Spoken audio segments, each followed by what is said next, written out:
ಹೋದಂತಹ ಸಂದರ್ಭದಲ್ಲಿ ಅಲ್ಲಿ ನಮ್ಮ ದೇಶದ ರಕ್ಷಣೆಗಾಗಿ ಸುಭದ್ರತೆಗಾಗಿ ನರೇಂದ್ರ ಮೋದಿ ಅವರ ಕೈಯನ್ನು ಬಲಪಡಿಸುವಂತಹ ಒಂದು ಮತ ನಿಮ್ಮದಾಗುತ್ತೆ ಅಂತ ಹೇಳಕ್ಕೆ ಇಚ್ಛೆ ಪಡ್ತೀನಿ.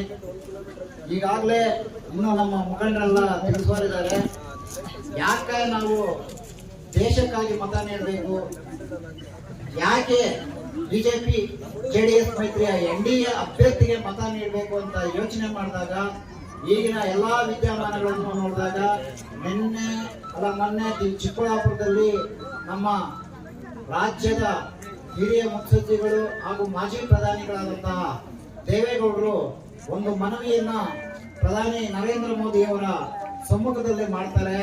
ಚಿಕ್ಕಬಳ್ಳಾಪುರ ಮತ್ತು ಕೋಲಾರ ಸೇರಿದಂತೆ ಮೈಸೂರು ಭಾಗದ ಎಲ್ಲಾ 13 ಜಿಲ್ಲೆಗಳಿಗೆ ನೀರಾವರಿಯ ತುಂಬಾ ಅವಶ್ಯಕತೆ ಇದ್ದು, ನಾವು ಇಲ್ಲಿನ ಈ 2 ಕೋಲಾರ ಮತ್ತು ಚಿಕ್ಕಬಳ್ಳಾಪುರ ಸ್ಥಾನಗಳನ್ನು ಗೆಲ್ಲಿಸಿಕೊಟ್ಟ ಸಂದರ್ಭದಲ್ಲಿ ಅದನ್ನ ಮೋದಿ ಅವರು ಮುಂದೆ ಕುಳಿತು ಈ ರೈತರ ಕಷ್ಟಗಳಿಗೆ ನಾವು ಸ್ಪಂದನೆ ನೀಡಬೇಕಾದ್ರೆ ನೀರಾವರಿ ಯೋಜನೆಗಳನ್ನ ಜಾರಿಗೊಳಿಸಬಹುದು ಅನ್ನುವ ಮಾತನ್ನ ಹೇಳ್ತಾರೆ.